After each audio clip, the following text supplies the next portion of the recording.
ডিমের পুডিং বানানোর জন্য 4টা ডিম ভেঙে নিয়েছি।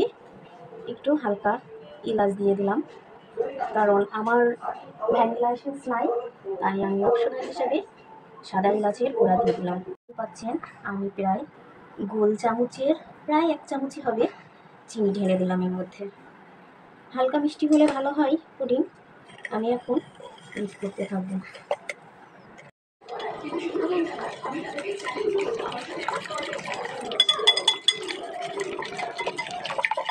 অল্প একটু সোডা দিয়ে দিলাম। সোডা আসলে সাধারণত ব্যবহার করি না, তারপরেও একটু পুডিংটা ফুলে ওঠে এই জন্য সোডাটা দিলাম।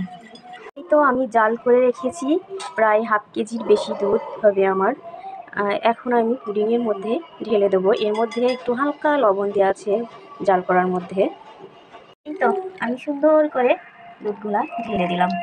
এখন আমি এই বাটিটাতে পুডিং বসাবো।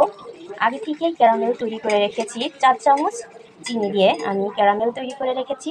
এখন আমার বেটারটা সম্পূর্ণভাবে হয়ে গেছে, আমি এখন ঢেলে দিব। এই তো আমি এখন বেটারগুলো সুন্দর করে সেট করে দিব। দেখুন আমার বেটারটি সম্পূর্ণরূপে হয়ে গেছে। এখন আমি পারফেক্টলি চুলায় বসিয়ে দেব। এই তো আমি আগে থেকেই চুলাটা পানি গরম করে রেখেছিলাম, এখন ঠিক মতো বসিয়ে দিলাম। একটা ঢাকনা দিয়ে ঢেকে দিব।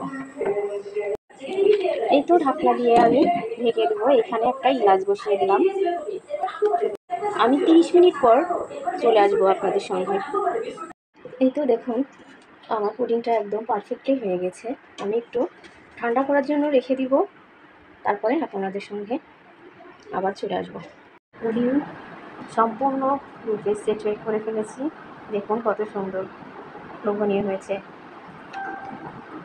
এই তো দেখুন কত সুন্দর লোভনীয় হয়েছে আমার পুডিং। আমার পুডিংটা যদি আপনাদের ভালো লেগে থাকে তাহলে আমার পাশে থাকবেন সবাই। ধন্যবাদ সবাইকে।